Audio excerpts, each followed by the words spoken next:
Ngayon dahil napag-usapan na yung impeachment, mga kababayan, nako, ang Vice Presidente, eto daw nasa dahig, working remotely daw po, no? She working remotely while in The Hague daw po ang Vice Presidente. Sandali, Madam VP, paumpisa na po yung inyong impeachment. Yan po ba ay pagtatago na?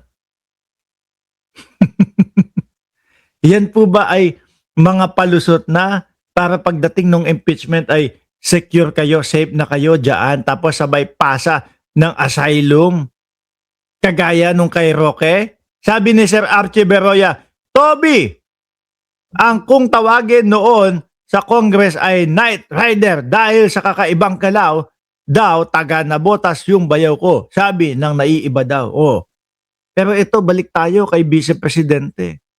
Sara Duterte says she's working remotely while in The Hague. Ang problema ho natin dito, Madam VP. Ano po? Ang problema po natin dito, Madam VP, kapag ka po tinatanong namin yung inyong mga katsokaran, kapag tinatanong ho namin yung inyong mga fans, yung mga supporter ninyo, wala hong masagot eh. Di ba? Kami kapag ka sinabi o kapag ka tinanong kami, Mark, ano ang nagawa ng presidente mo? Di ba? Pag tinanong tayo, rektahan, sasagot, hindi mo nakikita yung mga pabahay ng Pangulo? Tsaka kapag ka nag-vlog ho tayo, mga bossing, pag nag-reaction tayo doon sa mga proyekto ng Pangulo, with matching mga picture, litrato, materyales para pagpapatunay ng mga sinasabi natin. Ano pa, mga kababayan? Yaang pagsugpo sa katiwalian sa mga flood control at mga ghost project. Huwag niyong isabihin na, ay naku, hindi naman siya ang nagpasimula niyan. Presidente Marcos ang nag-umpisa niyan, mga bossing. Alam nating lahat yan. Nung naglatag siya nung 15 na mga pangalan nung mga contractor na hindi naman po lahat yun ay puro substandard ang ginawa o puro mali ang ginawa. Pero siya, diyan po nag-umpisa yung paglalatag ni Pangulong Bongbong Marcos ng top 15 na mga contractor na mga nakakatanggap ng proyekto sa gobyerno. Di ba?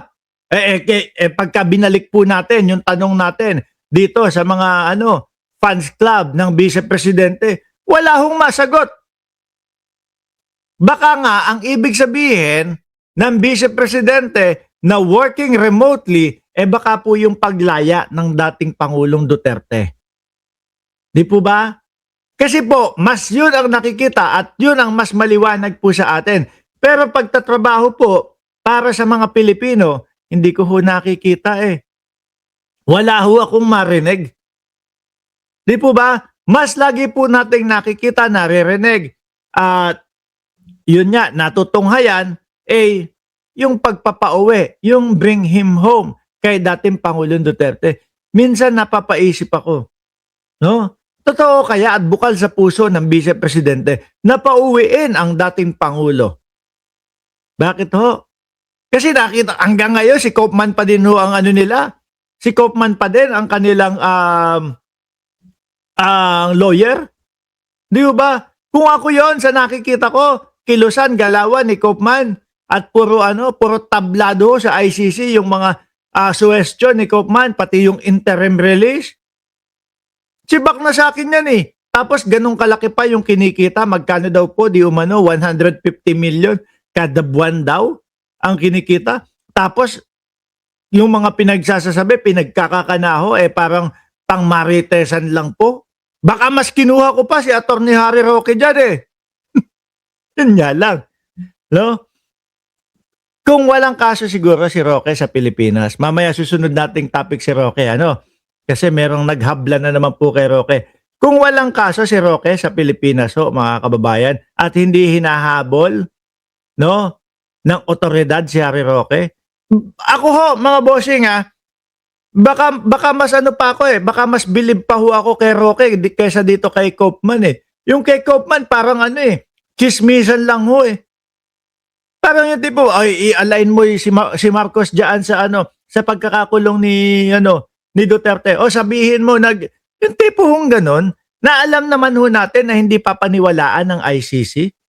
Sa ICC, walang kaarte-arte diyan. Rektahan tayo, transparent dito, 'no? Latag niyo ebidensya niyo, tapos kontrahin niyo ng depensa. Gano'n ho. Hindi pwede yung audience impact na kahit naghuhumbahan ho kayo diyan sa labas ng dahig, papalayain na, palalabasin na ang dating Pangulo. Hindi, wala yon, walang bilang ho yun. Yung mga pasulat-sulat nila Greco Bellica doon kila Donald Trump daw, putang ina, hindi ako naniniwalang ipinadala yan. Kasi panahon ho ng eleksyon yun, mga bossing no? Nung may pasulat-sulat daw ho si Greco Bellica kay Donald Trump, kay Netanyahu, at dito kay kay Putin. Hindi ho ako naniniwalang ipinadala yun. Dahil kung ipinadala yun at nakarating doon sa mga tao yon, may ipapakita yan. Received by Office of the President. Tapos United States of America. Received by President Netanyahu. Oh, received by Putin. Di ba? Wala namang ganon. Ginamit lang yan pang eleksyon, pang utuho siguro doon sa mga DDS. O tingnan nyo, papauwiin na si Tatay Digong. Sumulat na ako. Wala, talo din. Di po ba? Kung ako sa dalawa, Koopman tapos si Roque, mas nakikita ko hong matalino si Roque, mga kababayan kesa dito kay Koopman Oh. Ngayon, the Vice President, balik tayo kay Vice Presidente. The Vice President also seems resigned to the possibility of bringing her pad. Wala na. Baka ayaw talaga. Kasi mas nakikita ko si Koopman, ini-stay niya doon na alam nila mukhang walang pag-asa dito kay Koopman. Palitan ko na kaya. Yung akin lawyer. Di ba ganun? Baka ayaw talaga. Bakit? Baka magagamit po sa 2028 election. Sasabihin ng Vice Presidente at kampo niya, no? Ako ang magpapauwi sa tatay ko kapag ka inihalal ninyo ako, uuwi na ang tatay ko. Ganun. Mga DDS, syempre, botohan naman po yan. Kaso, hindi nakakuha sa kakamping ng suporta. Hindi nakakuha sa loyalista ng suporta.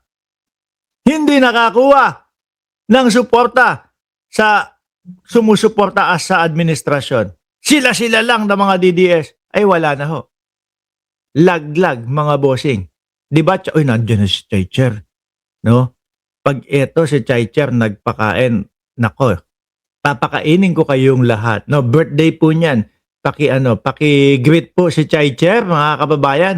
Happy birthday kay Chaycher. Pakainin mo naman ako. Tuloy. Game ho, mga bossing. Di ba?